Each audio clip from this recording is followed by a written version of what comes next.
I actually came to a game 18 months ago. You know, as I said earlier, we've been on plenty of vacations over these to visit my son, and we got acquaintances, myself and Zoran, who knew each other, and I got invited to the game against Red Bull and really enjoyed the game. Charlotte were winners on the day 2-0, and it was a great atmosphere. You know, you could tell it was a community-driven club, you know, with the supporters, and I think that warmth and that feel never left me. So to answer your question, when the role came up, I was approached to see if I would be interested in the role, and I then done my due diligence and just spoke to my family, as I always do, and we felt that this could be a really good opportunity.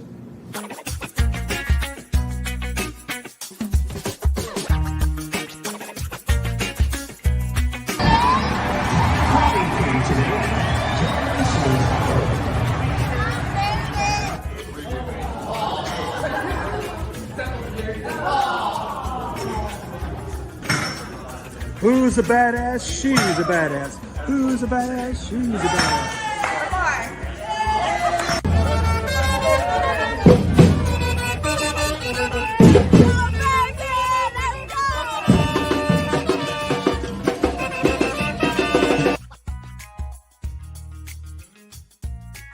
Hey Dino, what's up, man? Welcome to Charlotte, dude. Man, we love you. Can't wait to see what you do on the pitch.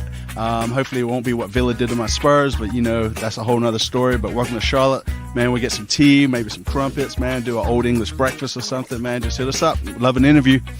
Blood sausage.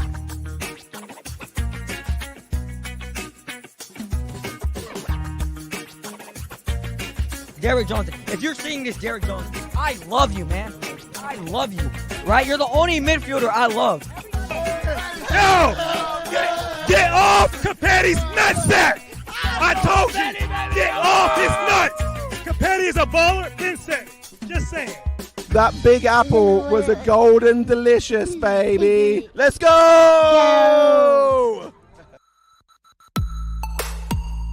Atlanta, we go over there. We killing you.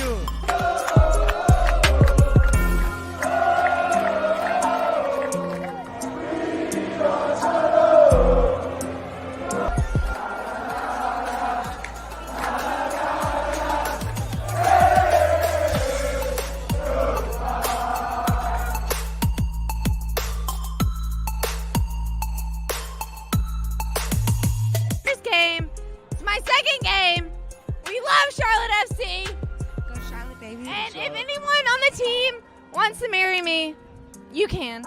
Oh, that's kind of anyways, we'll skip right over that. Anyways, delete that out of the video, please. My mom would be so disappointed.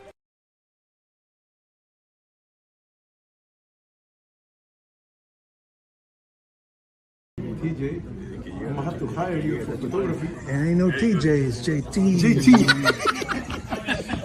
You changed the name, man. It's fine, it's fine. Boot room, aka where all the cleats are. You smell the airflow in here is really good. It smells really good. If they want to stretch their stuff out, get their workout on it, bam.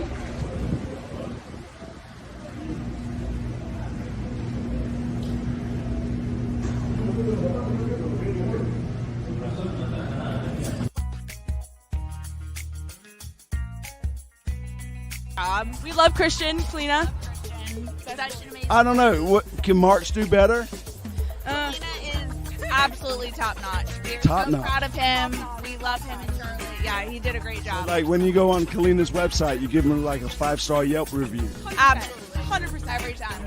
Damn, I ain't got no interview or nothing. Anyway, over here at Queen City.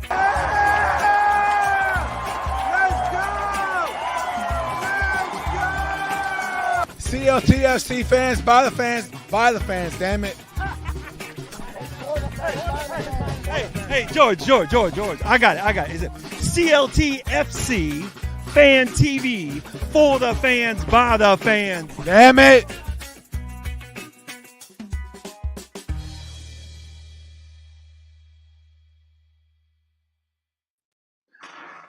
Damn it. What is up? Hey, everybody. Welcome to CLTFC Fan TV. I'm JT. That's Lee. Tonight's special guest, as many times as I've seen them in the halls, and they're like, "Who is this dumbass walking around or wherever else?"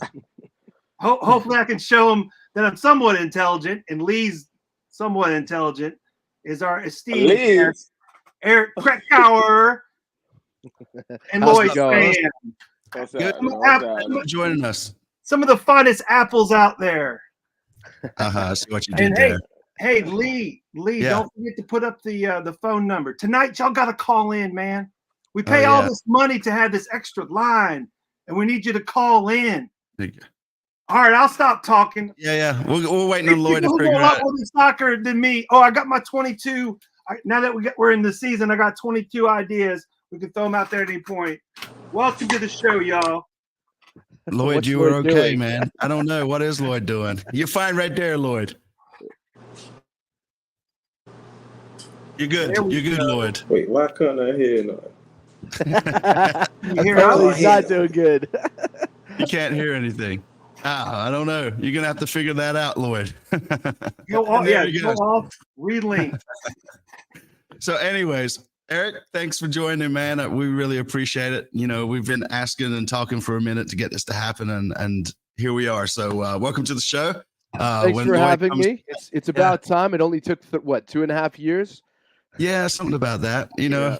It's Yeah, like yeah. somehow this season we have a little more credo or something. Or once LeBou came on, it was like, all right, well, hell, if Joe's going to do it, unless it's Tepper then LeBou. So if he's going to do it, yeah. He's the president. He leads by example. That's he's a right. cool That's dude, right. man. He's down to earth. I love me some LeBou. He's great. Yeah. He really is great. Just a really stand-up guy. Great leader for the club. Yeah. Oh, nice. Now let's see. I'm just tripping out on Lloyd over here. Can you hear us, Lloyd? I'll sit back and watch. I'm having a nightmare with this camera. Hold on. Yeah. Can you hear us? we've been talking about that for 2 weeks now, right? Coming on, you've had plenty of time to prepare. He has no idea what we're talking shit about. No. I'm ready now. I'm ready, man. You ready? We should start the show now. We should start the show All right, you now. want me to start over? Hey, everybody, I'm JT. That's Lee. Eric Krakauer, Lloyd Sam. Yeah.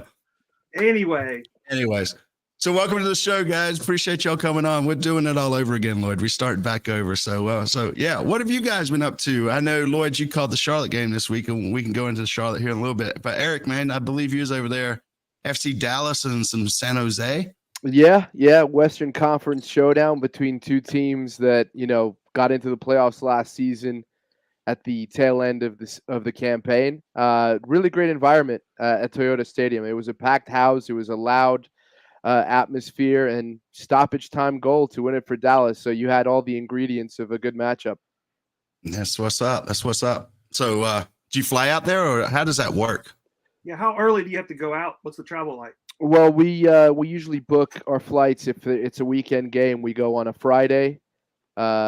We can go whenever we want, essentially, morning or afternoon. When Lloyd and I used to travel together, we used to try and book the. We used I to was try. waiting how long it would be to a Lloyd and I reference and travel. Yeah. There already. We used to book the same flight.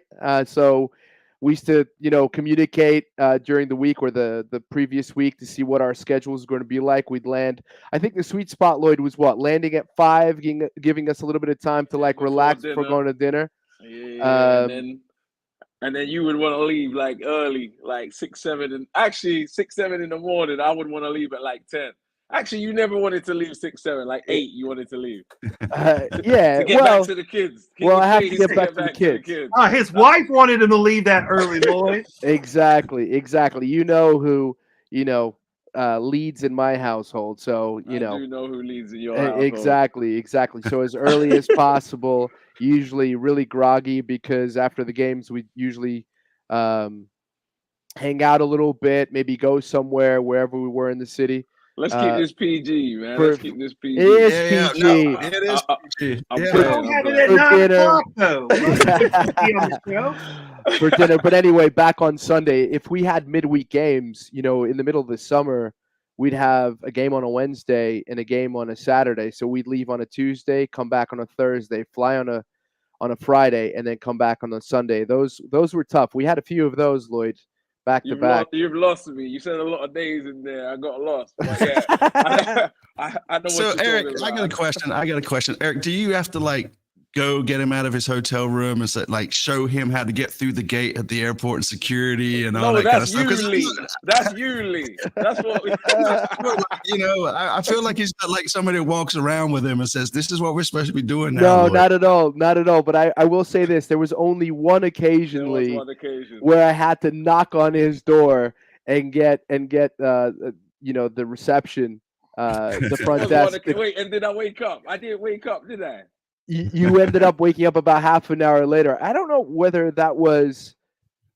I don't know. It was Denver. No, it was Cincinnati. Maybe. I remember it well. Did I make the plane or did I not make? No, you did make the flight. You did make the flight. I never missed the flight. No, you have never missed the flight. But that was the only time. Eric has missed the flight. I have missed the flight. I have missed the flights. I missed the flight to Seattle, and so I had to fly on the day of the game. I had to go to Detroit, wait in Detroit, go to Seattle. Had lunch? I think late lunch with you, Lloyd, and then had to go a brunch. Yeah, and then get ready for the game. That was a disaster. Yeah. What kind of while we're on the subject of pre-gaming as an announcer, like what's your homework routine? How you learning to pronounce all the names? It can be spelled phonetically, but soccer is all across the board with pronunciations and languages. Well, can I answer this one on pronunciations? Eric knows what I'm about to say. Yeah. Go for it. Eric is very serious about his pronunciations with players. He's probably the most serious commentator out there. Well, a lot of them are serious, but Eric, can I say the word anal about pronunciations? Can I say that? Is it after 9 o'clock? Yeah, it's after 9 by 7 minutes. You're good. So that I'm giving him props here. Like he goes the distance, sometimes a bit too far to try and get the name right. Yeah, but do you have like a sheet with them printed out in 20-point font, written phonetically? I mean, how do you do it? What's your secret sauce? Not really. I for the most part, we follow the league pretty closely. The two of us, right? So we already know the players. There are some that are more difficult to pronounce than others, like Bongo Longwane is a tough one when you have to say it a lot during a game. So Lloyd and I were say it one more time. Bongo Kuthlet Longwane. There you go. 7 out of 10. No, what's his first name? What's his first name? Bongi. People call him Bongi. Yeah, there you go. That's much easier. Yeah. So that's quite tough. I mean, in terms of prep for a game, oh man, I'm taking every possible day available to prep. It depends where we are in the season. If we're 20 games into the season, and let's say I've got Charlotte versus Chicago, I would know Charlotte a lot better than Chicago. So I would have done some Charlotte games. But Chicago, it might be my first game of the season. So, like, I have to go back and know the storyline from the beginning of the season. I literally had to go back to the first game. Like you watched the games? It depends how much I understand the tactics. If I don't understand the tactics, I'm going to keep watching until I understand it or get a better idea. But, Chicago was a real story where I was like, damn, man, this is 22 games into the season. We had about 2 days to prepare. And I can't go and talk to their fans and not know what's going on all season. You know what I'm saying? So to protect ourselves, I have to go all the way back to the start of the season, at least watch highlights, maybe the first few games, see the storylines, and then closer to the game that we're doing, maybe like 90 minutes until I kind of understand what's going on. Right. So we call work, people. Work. Hey, it's the best job in the world and the best work in the world. I'm watching football games, man. I've learned to really enjoy the process of like diving into teams. So Orange Go just asking, how do you like learn those storylines, like the player stories and that sort of thing? Do you just kind of go with what I guess MLS Game Pass has now, or are you just on Wikipedia? Nah, you won't get everything from Wiki. No. I mean, you could get the basics from Wiki, but you need to sometimes speak to the guys in the area, like Charlotte Fan TV.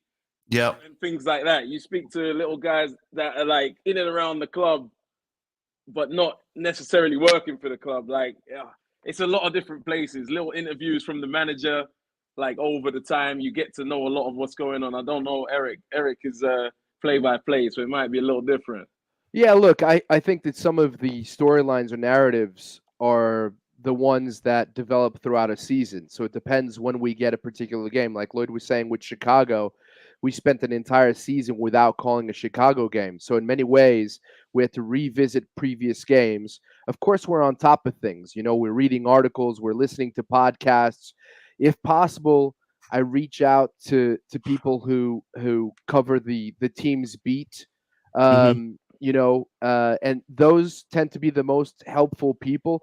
But you need to have some sort of foundational or ground knowledge before you go into the games that comes from your own investment in the league, right? I mean, we spend a lot of time. I don't think Lloyd actually really underscored how many games he watches to prepare for a game. I mean, this guy is diligently in his apartment watching a game, taking notes, rewinding. He'll sometimes watch the same game twice just to get some ideas. So there's a lot of work that goes into it if you really want to do it well. And in this community, which is sort of tight-knit, the MLS community, you get to know people who cover teams, and they give you little tidbits. And, of course, another part that is really influential is speaking to the players themselves as well as the coaches. Every Thursday, we have sit-downs with the coaches and some of the players. And then if we get to the stadium and we're privy to being on the field, we might talk, you know, pull a player aside real quick, exchange a few words. So we're prepared, and the narratives essentially write themselves over the season. Nice. All right, I got a real serious question. Hold on. Now that you work for Apple TV, do you get any kind of discounts on Apple products? Do they send you any of the good stuff? Look, he's got the ear pods in, man. Apparently, Eric didn't get a Christmas bonus this year. No, I bought these. You know, I don't know how much I want to say because, you know, I don't want to get in any trouble. But no, that's all good. You know, have you been to the Infinity Loop? Did they bring you out there and walk in a big circle? To be fair, they sent us the brand new iPhone. You know, start of last season, Apple Watch. Yeah. You know, they took good care of us. I probably want too much. You know, I want the MacBook. I want the iPad. MacBook Pro, man. That's what you need. Well, the way you was using that camera earlier, you definitely need a MacBook.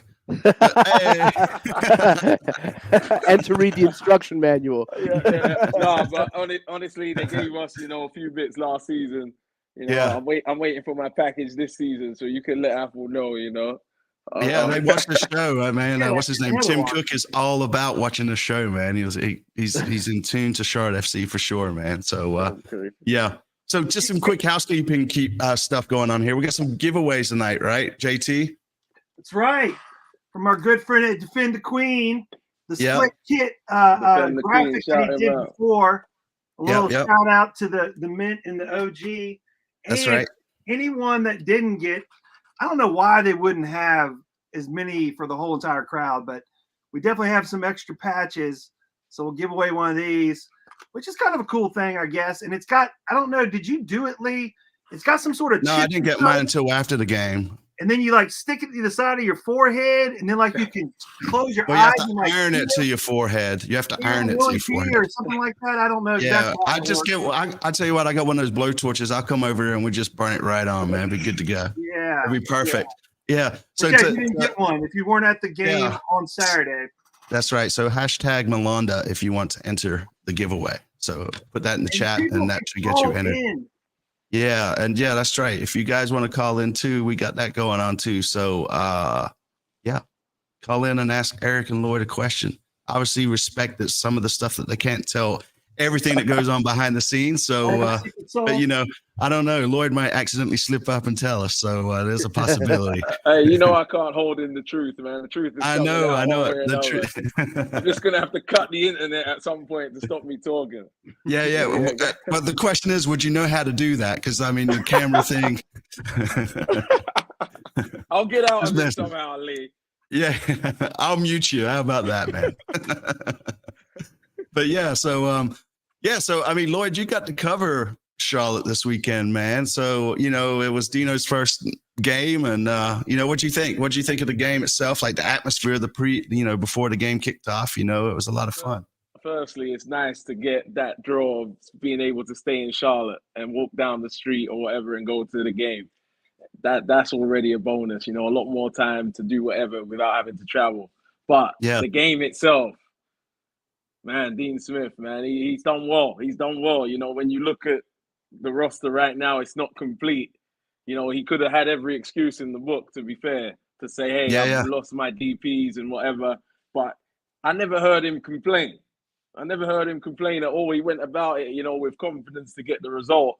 And then we saw what was on the pitch. That was a great defensive performance. And, not just the back four, but the two in front of them as well. Junior Urso, how good was he, by the way? He was everywhere. How can he be that fit? Has he been there the whole preseason?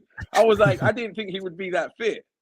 Yeah, I'm not really sure, to be honest with you, but I went to go watch the game back today, and for whatever reason, the playback wasn't working. So, but we got a caller. We're gonna take a caller, see how this works, man. Y'all can help us here, right? So let's see who's coming on the show here. So, yo, what's up, caller? What's up, Lloyd? The Orange Goats. I told you I'd call in. What's up, buddy? What's your question? Not too much, man. Lloyd, Eric, how are you doing tonight? Yeah. Doing good. All right. So my question's more for Lloyd, because I think I remember hearing from Eric. Hold on now. Did this cut out? Nope. We can hear you. Y'all hear me still? Yep. Okay. I think I remember hearing from Eric that he started off writing his own little match reports and stuff before he started getting into the broadcasting. But I wanted to know, Lloyd, since you were actually playing the game, and I heard BWP talking about this the other day, that you were really grinding, kind of doing stuff on your own, doing broadcasts by yourself. How did you kind of transition from being a player into the broadcast arena? Oh my gosh, man. It didn't feel like it was as intentional as it probably looked like. After I retired, I was still in Miami, and I said I'm going to have 1 year off, after the career.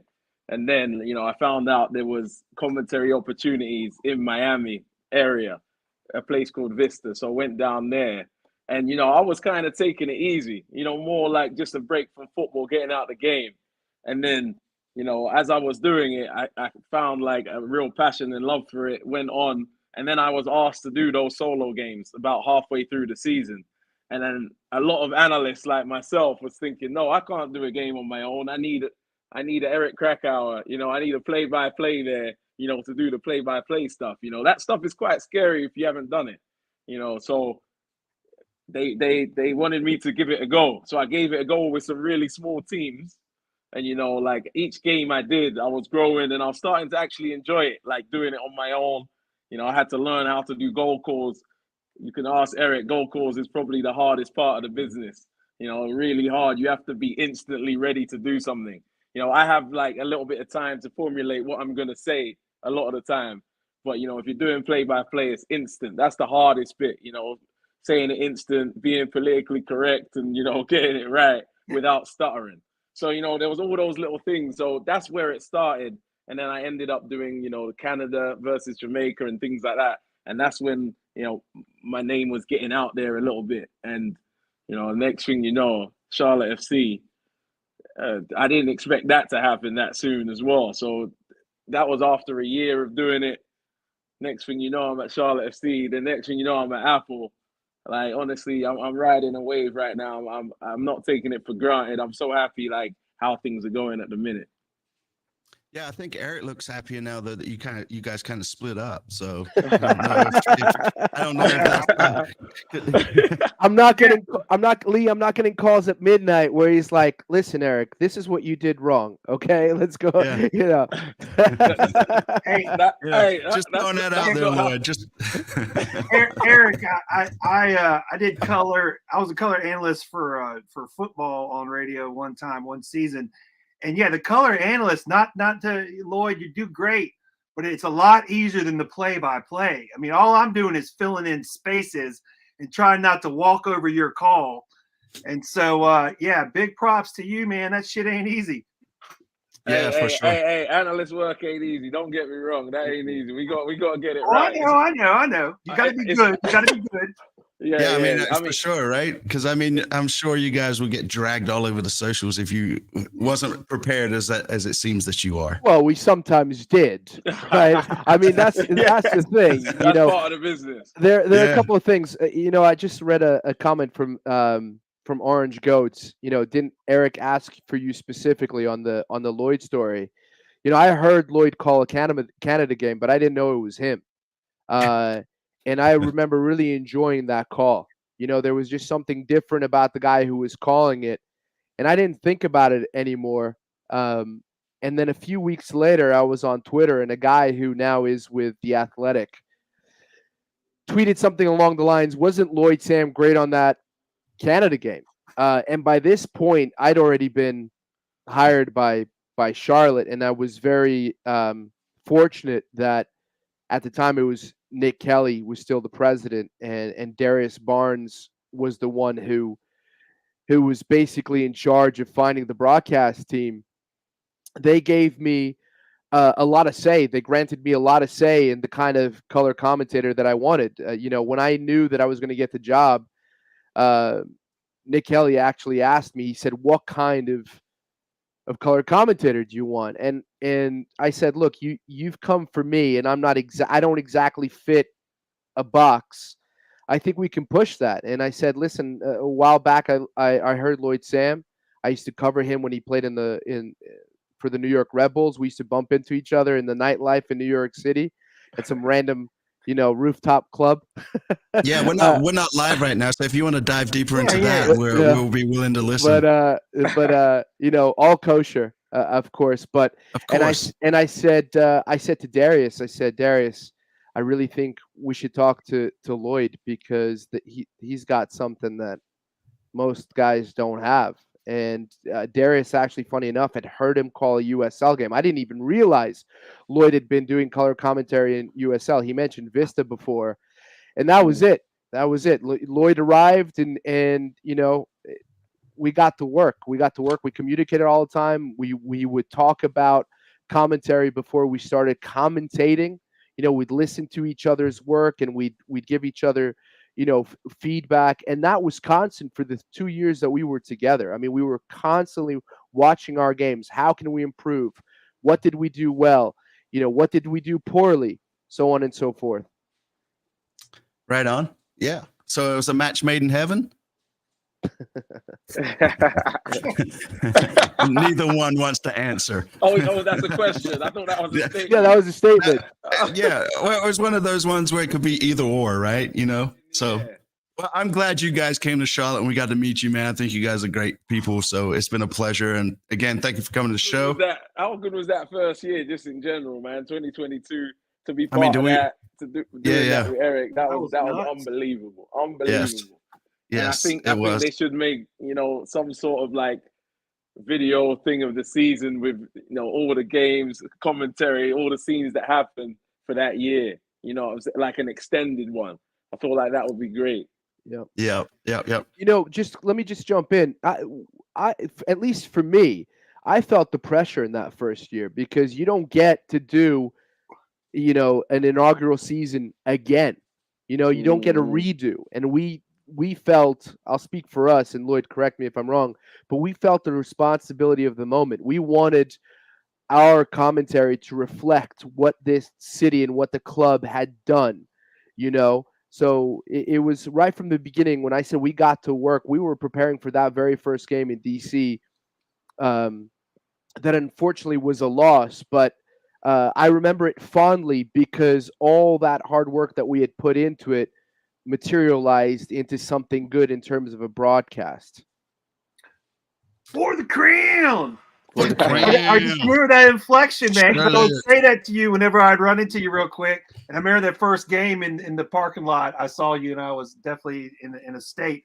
But nonetheless, you started it off great, and y'all carried it. And, no one can ever take that first season away from us, let alone that first game, which was absolutely bonkers. It's like saying you're at Woodstock or something. Yeah. It was just, that night was it was crazy. All right, so let's all right, we got one more caller. Let's see what they have to say. Here we go. Yo, caller. What is up? Maurice? What What's up? What's going on, Lee? Yeah, you tell me, man.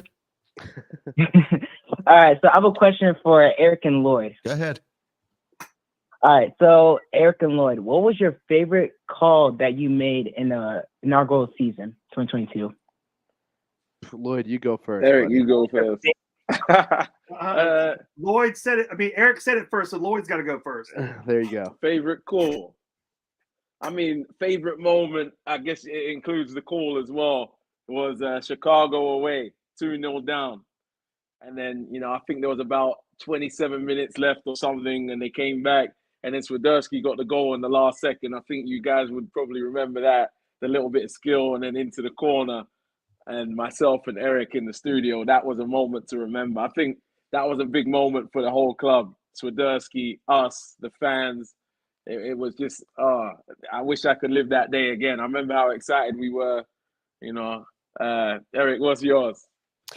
Well, I think that one was special because I don't think anybody expected Charlotte to turn that one around. They were down 2-0.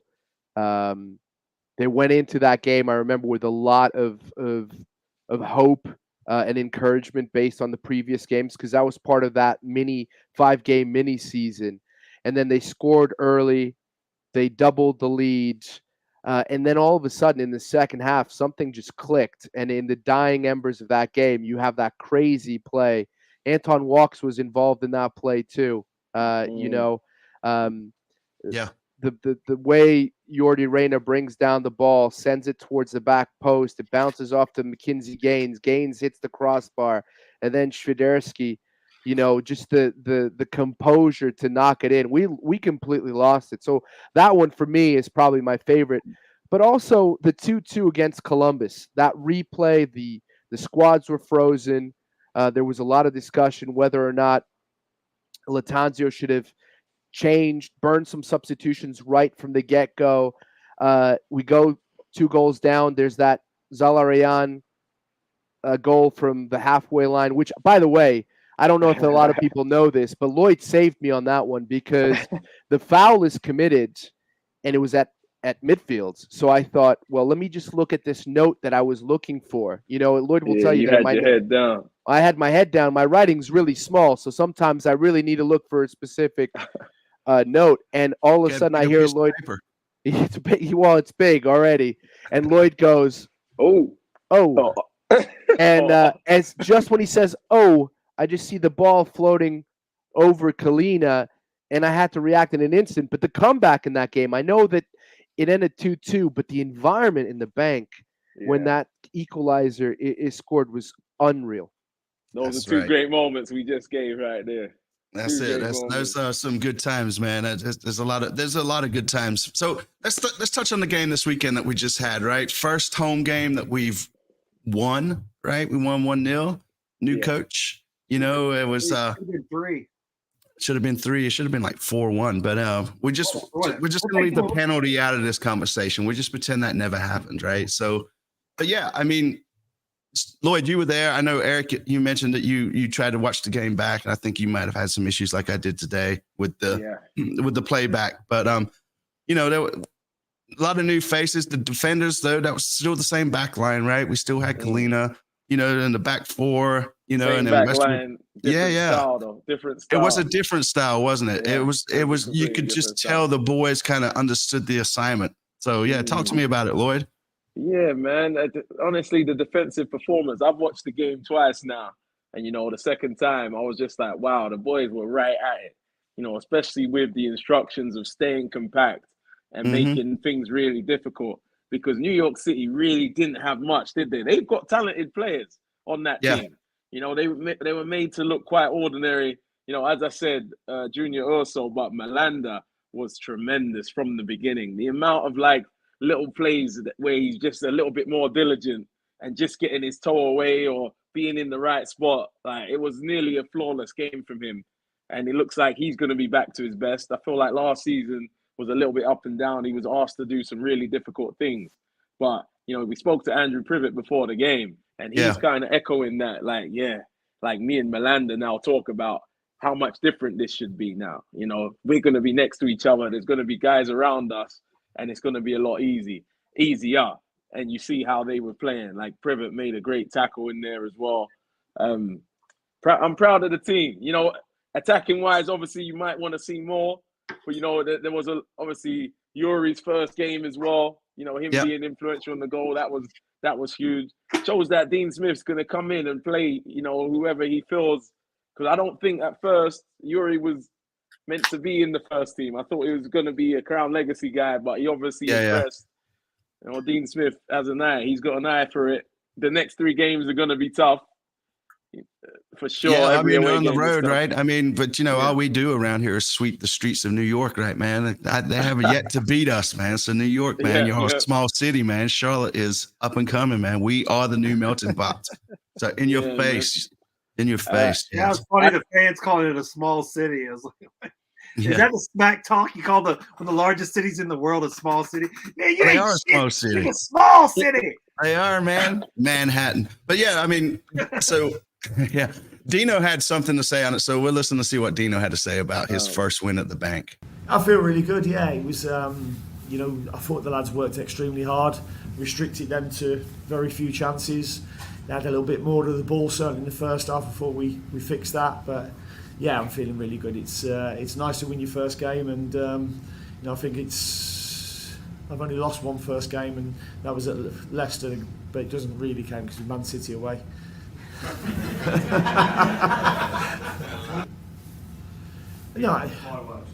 Yeah, I mean, listen, it was a great occasion. I mean, you know, I was thinking the girl who sang the national anthem that she was only going to be getting 25% of her pay, you know. But then the coaches explained to me what had happened before. So, but the start and the flyover and the fireworks, yeah, it's a tremendous occasion. We certainly know how to put on a show here. Yeah, man. I mean, it's a fresher breath air with him, right? It's night and day. I mean, I'm not here to put Latanzio down. That's no way what we're doing. But just the way he kind of talks to the press, and you know, you can tell like he just sort of, it's just different. It's just a different feeling. I'm a lot more excited about this season, I think, than I have been the first 2 actually. What do you say, JT? Well, I'm just saying. I feel like you know, we you know, they're our only 3rd season in existence, so we're finally like getting our feet underneath us and going from one coach to another coach who was an interim coach. And now, of course, we lost our DPs. We can talk about that, but I don't know. Dino, I love him. He just, and he's, you know, and that smile, and he's got a good sense of humor. And I love that his kid is really close to here, and he's actually closer to his boy when he's here in Charlotte, you know. And it's not like he seems invested in it. He's got a place It's like Myrtle Beach as well. He was saying the other day. Yeah. It's one of in life. I always try to look for the win-win-wins. And it seems like it's a win-win-win for everyone around, the fans, the team, his family. It's early doors, though. It's early doors. Yeah, no. The reason why it's a win is not because, you know, the games have been won. Remember that it's the themes that we're seeing. It's, you know, that, as you said, breath of fresh air. It just seems like the culture right now is going in the right direction. So, you know, you don't know what's going to happen the next couple games. I wouldn't want, you know, Charlotte FC to lose the next 2 away games, God forbid, and then people are turning. The themes are still the same. The culture is much better in and around the club. I think that's one of the big things you have to take away. Yeah. What do you think, Eric? Look, I agree with that, and I do think it's important to stress what Lloyd just said. Right, there are 3 away games now in a row, which doesn't help anybody. Right, Vancouver is a very good team. Mm-hmm. I think they're a team that's in contention in the West. Toronto is a different team based on what we saw in their last game. Whom did they just play? Cincinnati. Cincinnati. And I thought that maybe they could have squeaked out a win in that one, but a stalemate was the right result. And then Nashville, we have to see what kind of Nashville we get or they get, because not too strong. In the first game, they're going to play in Colorado, which is difficult. Mukhtar is injured, so by the time they play Charlotte, will he be fit? So that's a string of very difficult games. And if results don't go Charlotte's way, it does in no way change what we've seen in the preseason and what we saw through NYCFC, which is the mood of the team is just fantastic right now. The way that the players are carrying themselves, the way Dean Smith and his personality have infected positively the environment in Charlotte. So I think that the focus now should be about how he is turning things around from a cultural perspective. Yeah, I agree 100%. Go ahead, JT. I was just going to say, thinking about it like that, and there's enough leadership in the locker room that no matter who the DPs are that we get, whenever we get them, that we're not worried about them messing with the culture. Like, it's like, hey, listen, we know what we are, we know what we're doing, and more than likely no one's going to come in and just mess with that. What do y'all think? I don't think that would happen. I don't know. I got a feeling that Dean Smith would make sure of that, and be on top of that. And if you've got a team, like I've been in some teams where coach has been bad, and I've been in teams coach has been good. When the coach has been good, someone joins and we let them know nice and early. We don't do that here. If it does go out of that, the seniors have to stay together with that same message. A team can only go as far as the attitude of the senior players. And the senior players, they look like, under Dean Smith, they've got the right head on this. I wouldn't say it was bad last year from the seniors at all. But I think under Dean Smith and the seniors this year, I feel like they would probably get that message out to whoever joins that, this is how we roll. Yeah, and so to that point, right, I mean, Dean touched on the young players as well, right, coming into the squad and that sort of thing. So we're listening to see what he has to say about that as well.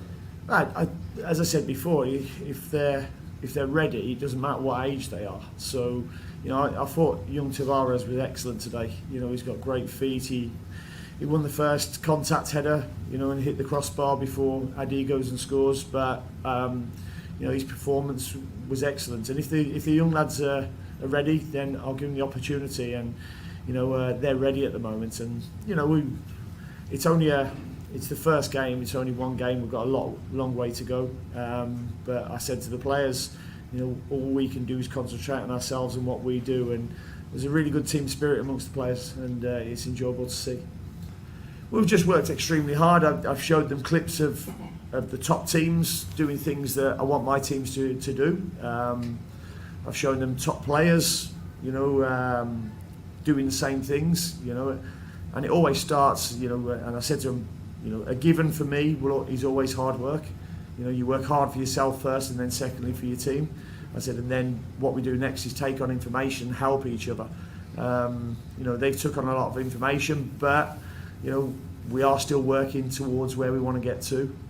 It's a good start today, and I was told before that obviously we hadn't scored here on the first game and we haven't won. So that's put to bed if we can stop talking about that, man.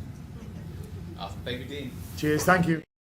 So yeah, like that last comment, right? It's put to bed. We can stop talking about that. We can move forward. He talks about the young players. I know he's talked about, there's 2 or 3 players he would like to bring in, for whatever reason we haven't yet, right? I know we had to move on players before we could bring players in, but I think he's got this team playing pretty well together. I think, Eric, you brought it up, right? I think the next 3 games are going to be kind of show us what we're about, right? I mean, it sucks that we kind of go on the road for a month, but, I still think, I feel more confident about this team than I did, maybe before preseason started.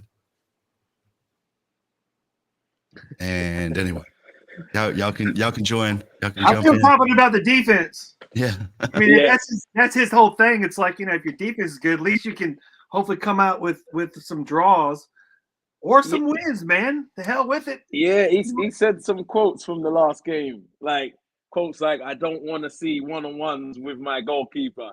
And, I want to limit their big chances. Things like that. You could tell what's important to him. I mean, that's a foundation of trying to win games. You want to get bigger chances than the other team. And last year, I remember specifically a game against Cincinnati. I think Cincinnati away when I watched it. And I was thinking, Cincinnati, every time they attack, they're attacking against maybe 3 or 4 defenders. Every time Charlotte were attacking, it was against 7.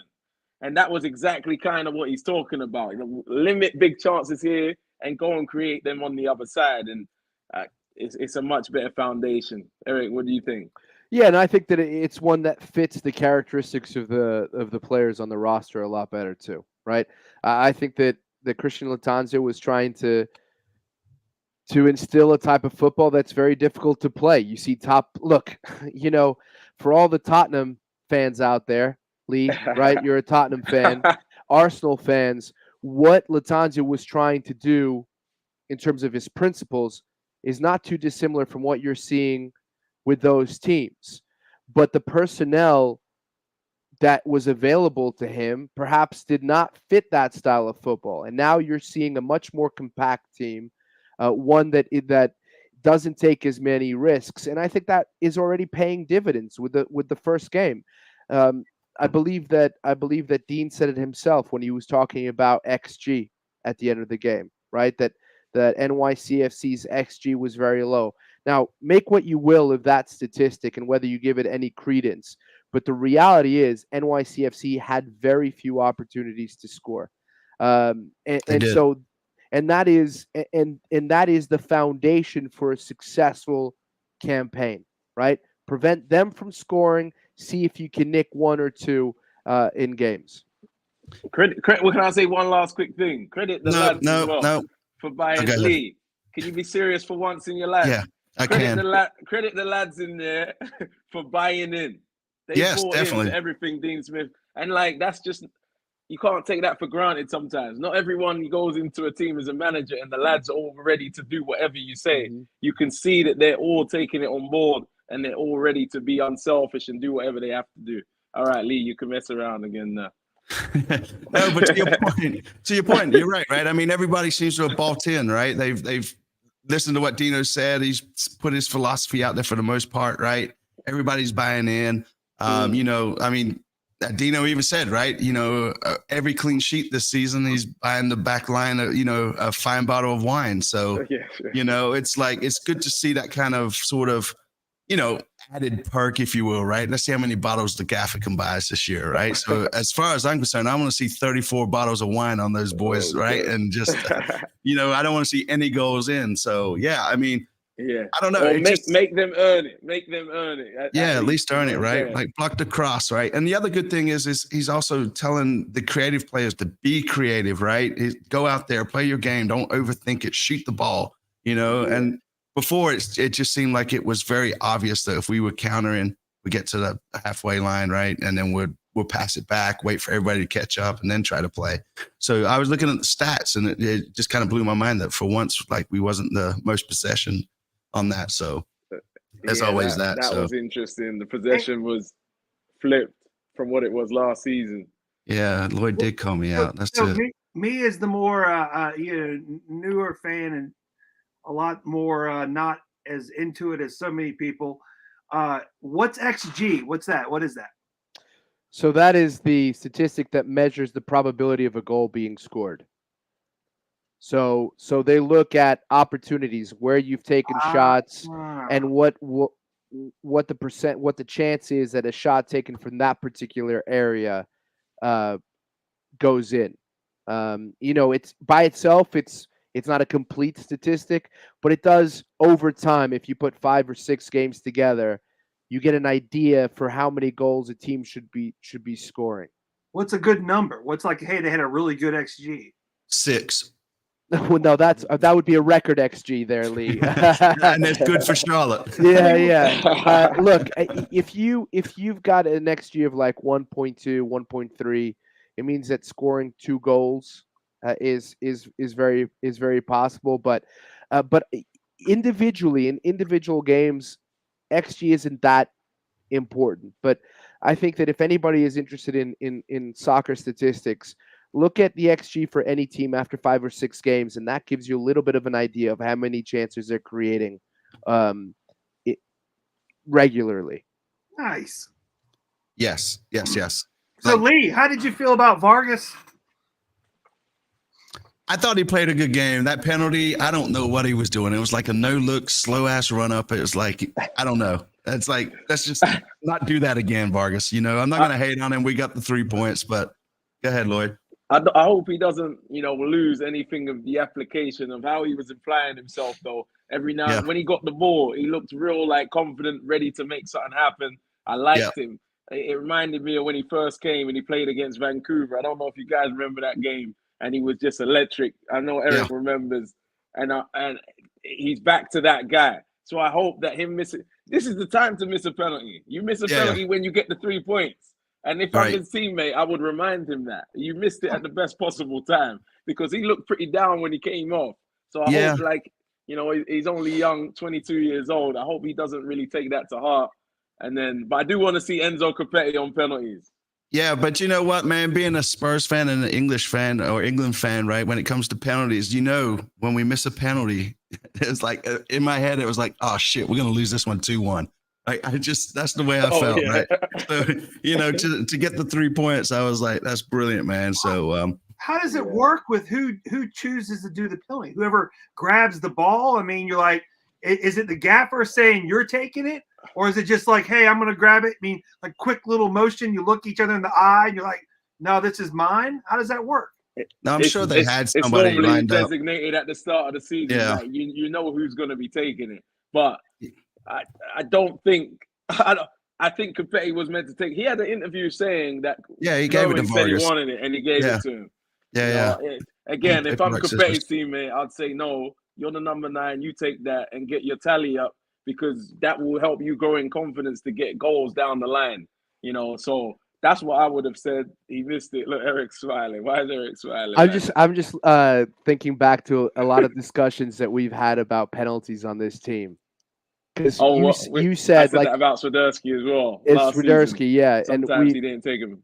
And my argument was, you know, Fuchs was lights out with the penalties that he took. Yeah, I don't think he missed one. I understand I understood Lloyd's point in 2022. I got it, right? You get your designated player to hit the back of the net. To hit the back of the net, be confident, and obviously, hopefully, you know, scoring a penalty translates into your regular form. But the way Fuchs was taking penalties, it would be difficult to take him off of them. Yeah, well, I mean, strikers work with ratios a lot as well. So it's like if you had a penalty and you're 2 games in, you got 2 and 1. You don't feel behind the ratio. This Bradley Ratford taught me. I know I always bring up BWP at some point. That's my boy. Sorry, that's my one mention of BWP. But he works in ratios. He checks 3 games. Like he always wants to stay in some sort of 3-to-1 kind of ratio max. So now you look at a striker. An easy way to get one is a penalty.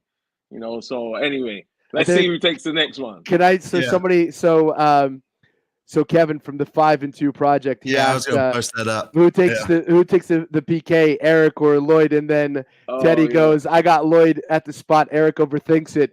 Yes. Correct. Eric doesn't like scoring goals. No, he wants to sit back and give it to other guys. Exactly. Yeah. All right, we're going to take another caller, man. So let's see what Edward has to say. What's up, Edward? You there, Edward? Yeah, I'm here. Hey, what's up, man? Yep. What's happening? Hey, awesome. So question, I guess for everybody, really. Now that we've had our first game, I just want to hear where everybody thinks we'll end up at the end of the season. You know, as far as standings go, where do you place Charlotte within the Eastern Conference? This is all you, Lloyd. That first. That's all you. That's all Lloyd. One of us is going to take it. I'll let Eric take it. No, Lloyd's the analyst. I'm the play-by-play guy. What do I know? Eric thinks he knows everything. All right, let me take a stab at it. I mean, after that first game, you got to be optimistic.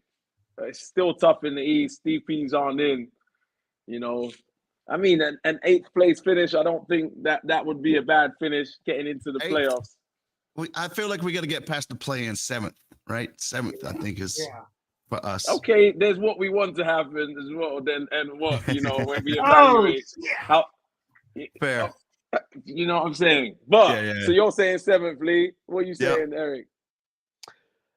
Well, look, I one of the things that we've seen in this league is that teams that defend well tend to be closer to the top. If this game was any indication of what's to come, Dean Smith is going to have a defensively solid squad. So I'm going to say 5th or 6th. Okay. And the East is stacked, though, man. And that's the point, right? The getting the DP, I believe Neil Lloyd during the game said maybe a DP in the next 15 days, and then or a U22 initiative guy, which is almost like a DP if you think about it. And then no, there should be both in the next 3 or 4 weeks. There you go. And a U22, and then in summer another DP. That will make a huge difference depending on the quality of the player that comes in. But again, it's worth emphasizing over and over that the Eastern Conference is a monster. It is. And the first match day has really shown that, I think. Can we lock those positions down, and then they get a bottle of wine, whoever's closest? Yeah, we can do that. So Lloyd is going to buy the bottles of wine for everybody, right? So, maybe. Trader Joe's, baby. We're going to have the good stuff. Clip this and post it up tomorrow, and we'll send Eric, it too. Eric, do you think Lloyd knows what Boone's Farm is? I don't even know what that is. What is that? The super cheap wine that you would get when you were a teenager, if you could get it. Man, I grew up in another continent, bro. There's no cheap wine in Portugal. It's all quality. Porto. All right, so I just want everybody to know the side questions you guys are asking. I'm starring them, and we'll hit them up towards the end of the show. So I'm not overlooking other questions. So, Lee, we still have to get some giveaways. Yeah, I know that. We have our guest for another 9 minutes. No, we'll keep them at least 10. Don't forget to give the giveaways. All right, so JT obviously he's skipping over his prediction. I said 5. Oh, did you say 5? All right, well, sorry, I'm I missed now. that. 5. Yeah. I'm an optimist. So we play Vancouver this week. How cold is it going to be? Are you one of you guys calling that, or no? We don't know yet. I don't know. Oh, we know that they're out. I've got Portland versus DC United, and I got Colorado, Nashville. Okay, so we're just gonna put it on mute then, I guess. Well, we get to listen to Willie P, right? We're tuning in and listen to Willie P. Does he do away games? I think he does all the games, doesn't he? Yeah. He and Jess do away. Oh, the button is not on Apple TV. That's it for the away. Yeah, you can tune local media. That is a great option. That is a great option. Yeah, I love that option. I haven't really paid much attention to Vancouver, man. You guys got any insights on those guys? It's a good team, man.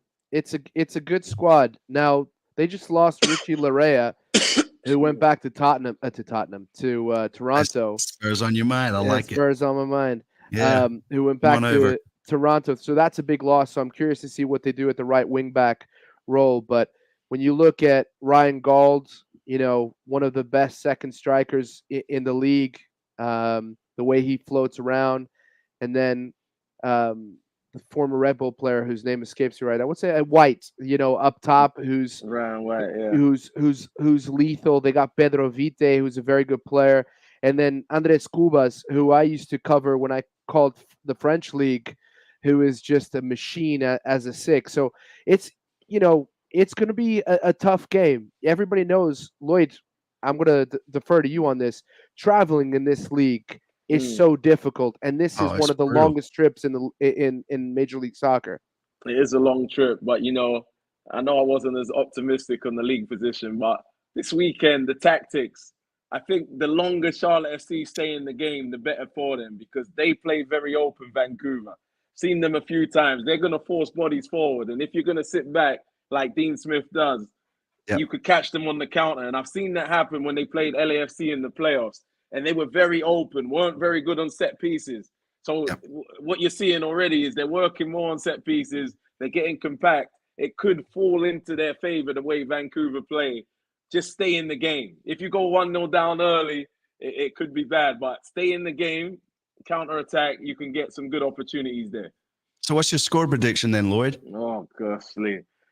The prediction thing is one of the least favorite things to do in football. It's like it's the last thing we do on the show. If you really know about football, you can't predict anything that's about to happen. Well, football is football, right? You know that I have no idea. Someone slips over in the first minute, and you never know what's going to happen, but it could be a 2-1 Charlotte FC or one.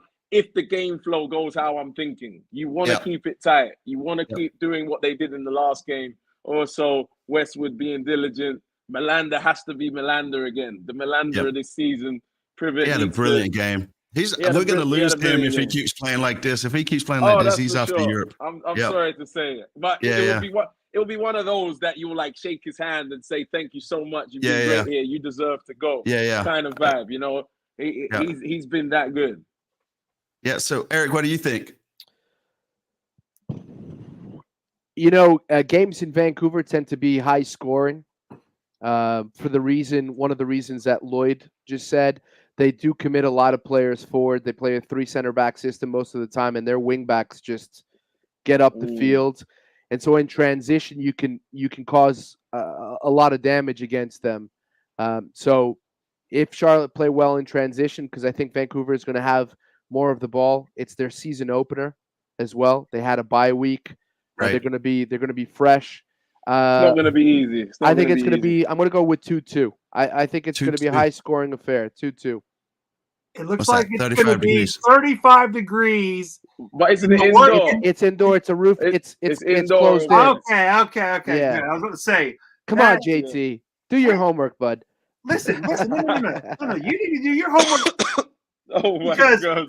You know, you need to do your homework because I play the layperson fan, man. I don't know this shit. I don't follow this close. I got to rep probably 75% of the fans of Charlotte FC in that stadium are at my level of understanding soccer and the MLS. I don't know what a fucking Olympico is. I don't know all these teams. Yes, you do. Liga this, yes, you Liga do. that. He does I now. don't know this. I do now from that one goal. But at the same time, I don't know that shit.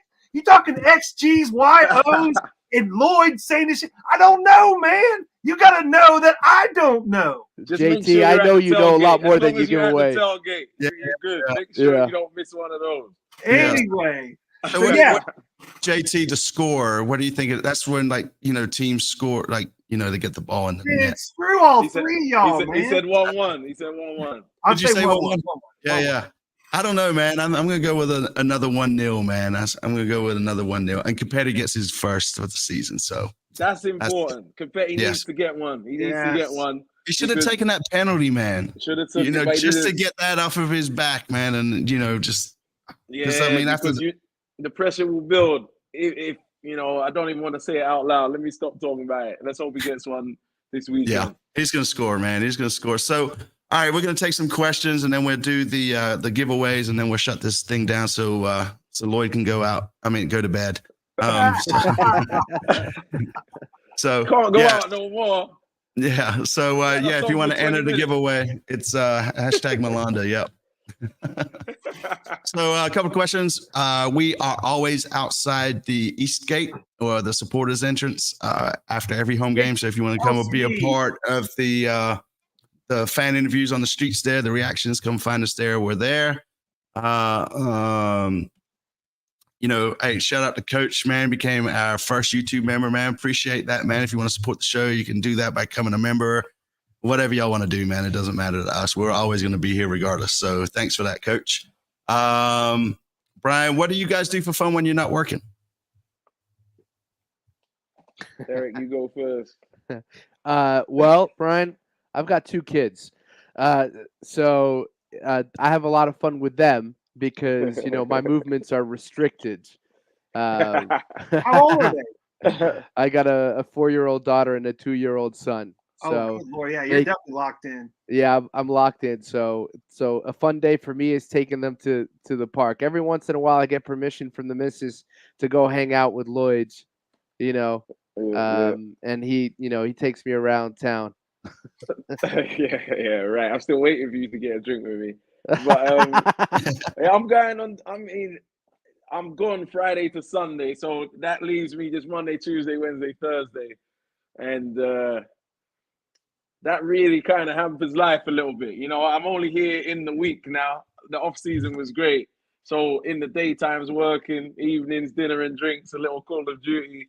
You know, I play Call of Duty a lot, and there's always something to do. There's always something to watch. There's always something to listen to with regards to the games. maybe a little TV show when I have some time, but now that the season has just started, it's going to be mainly, like an obsession kind of MLS and what's going on around the league. And I'm going to be doing a bit of studio work. So it pays to know everything now. And there's not enough time to follow this league. So it's quite difficult. So there's always something to do. But it should be said, we have an opportunity that we don't take for granted, which is we zip around this country to places sometimes that we'd never thought we'd go to, and so when Lloyd and I were together, if we had time, because a lot of time we're actually working in the hotel, believe it or not. It's not like the glamour that I think a lot of people believe it is. We're stuck in the hotel room sometimes just working on our notes and whatnot, but we try to go and explore a little bit, Oh, we're definitely exploring. Forget what Eric said. Hey, we're getting out there. We're having dinner and drinks, fancy restaurants, His wife might be watching. His wife might be watching. We go for long walks like we did in Chicago. That's right. Yeah. To be fair, we just get in and we go to a nice restaurant, eat good food, have a couple drinks, and then we get back, and then we. So you guys are just living the good life, huh? So kids, if you're watching this, what you want to do is you want to grow up and be commentators, because apparently you get taken care of. It's a great job. It's a great. Well, go ahead, Eric. You go. I was going to say, I think it's harder to be a commentator at this level than to be a player. There's just not that many positions. So it really is one of them that you can't take for granted. There's always guys trying to get your gig. Absolutely. So. Let's just start a blog, man, the traveling food show, man. Well, not anymore. Those days are gone. But Kenny Paradiso, who I play soccer with every once in a while at Strikers. By the way, I think earlier on he said that I'm a baller, just for everybody to know for the record. But I can't score. But I can't score goals. That's true. But nutmegs galore. One of the things that is integral for me is that what Lloyd said, we go out, have a good dinner before the day of the game. And then we need to make sure we get a good night's sleep, man. The difference when you're commentating, when you haven't slept a full 7 to 8 hours, and that's happened to us on a few occasions. We had a horrible trip once to Columbus where we weren't sure we were going to make it off the flight. And then we got in really late. We didn't sleep very long. Funny enough, that was one of the best games we called. But for the most part, when we don't have a good night's sleep, you don't feel as comfortable in the booth, because you got to constantly be paying attention to what's going on. And in a split second, you can miss something, like I almost did when Zalarian chipped Kalina, or you can make a mistake that people will crucify you for. Yeah, not getting sleep is tough. It's hard to get the words out smoothly without stuttering. Oh, trust me, on this show all the time, man. It's the way it is, man. You know what it's like. The pressure I have, man, is terrible. It's terrible. I sleep real well. Yeah. So no, I'm not going Canada. The games I'm going to go to are Austin. Nice. I'm going to go to Austin for sure. What's Austin? What's Austin? Austin. And you know what's funny? So in July, man, good luck. Have fun. We're going to do this. So this is funny, right? So we've decided out of our fan interviews, we're going to do the fan of the week sort of thing on here, right? So this guy right here, he posted, drink the Dino Kool-Aid. But what's even funny about that is it was absolutely fantastic. If you are not drinking the Dino Kool-Aid, get on it, baby. We are 1-0. I flew down from New Jersey this morning to see these boys win. That's what's up. They are my life. I love them. Let's go, Charlotte. That's what's up. So, nice. Scooch, man. They are my life. Yes, he flew into Charlotte to come watch the game, man. So he's hanging out there and doing his thing. So, man, it was good to see Scooch, by the way. What's that? Watching the show right now. Yeah, he put the post up. I don't know if he's still out there or not. So it's definitely. Wow, he seemed like a serious fan. I got to meet him one day. Yeah, like the Red Bulls. I got to meet that guy. He flew down from New Jersey as well. He said, "These guys are my life." That's crazy. That's it. Wear the Spurs hat. That made it even better. He's gonna get the tattoo on his arm. Yeah. Hey, Lee, why do you only interview people who are wearing Spurs hats? I feel like there's a little bit of bias there on your part. No, actually, I disagree with that. People walk up to me. I'm just walking around, and then I get told, "Hurry up, Lee! We got to get more people." And then and then I got to stand on the right, the left of him. I don't know. I don't know what the hell I'm doing half the time out there. So Yeah. yeah, Yeah, because that's a whole nother we're conversation. professionals, Lee. We are professionals, man. The pressure. I don't get enough sleep. That's the problem. Lloyd told me I need more sleep, so I'm gonna have to cancel about going out tomorrow night, Lloyd. Just as long as we keep on hanging out with pros like the guys below us right now, That's right. we're good. All right, so y'all upped my intelligence at least by 5%. All right, we'll do 2 more questions and then we'll do the giveaway and we'll shut this thing down. So, what's your favorite away ground, Eric and Lloyd? Favorite You away. go first this time. Maybe Columbus. I think Columbus is up there. A really good environment, great stadium. A lot of noise. A lot of noise. Our booth is huge. Yeah. And yet, when we were calling games, Lloyd is still this close to me. But I will say Lloyd smells pretty good. Just ask my daughter. Yeah, Thank you. My daughter can sniff him out 4 days later. Oh man. Yeah, that's actually a true story. I was in the car. I'd sprayed something from the luxury collection, and then Stella came into the car. I was like, "Was Lloyd here?" Yeah. Well, I'm glad it's a good smell. Not a bad 2 days smell, later, but that was on a Saturday. She went in on Monday. I was taking her to school, and she's like, "Was Lloyd in here?" I couldn't smell anything. That's so funny. crazy. That's funny. And go Best ahead. away ground. Sorry, I've got Columbus. I was going to say Columbus as well. Cincinnati is a great one. Yeah, Cincinnati was good. Cincinnati's a great one. Seattle was fun. But when I think of the ground, I think of the whole city and the experience. It's actually just really fun going to different cities and seeing the difference between different places. Even if the ground is not amazing, it's just interesting. Seattle was just like a whole different place. We had a hotel on the water with boats and a lot of fishing going on around. And then next thing we're in Orlando. It's a completely different vibe there. So it's been quite interesting. It's just like, when the fans are traveling and you get to enjoy a little bit of the hotel experience, culture. right? The hotel experience as well, depending what kind of hotel you Yes. get and where the hotel is. Yeah. Do you have any say in that, or is it pre-booked for you guys?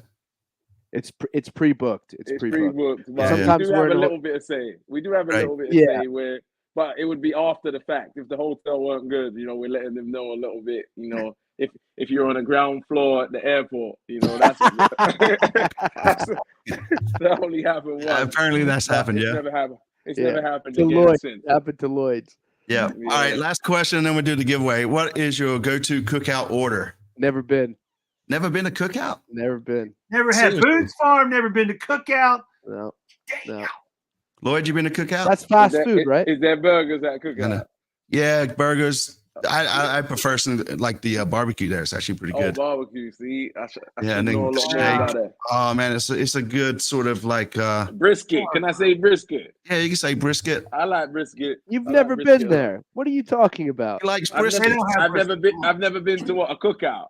No, to cookout. Like you're talking about the fast food joint, right? Yeah. We're talking about the fast food joint. Yeah. They have really good all the milkshakes, shakes boy. and stuff. Yeah, yeah. I've not Milkshakes. been You're there, known for but their if they have milkshakes and brisket, their that's charcoal what I'll be burgers. ordering. All right, guys, we'll do this giveaway so we can we'll let everybody go to sleep because Hey, apparently Lee, that was a great last question to pick, man. You're the best. Yeah.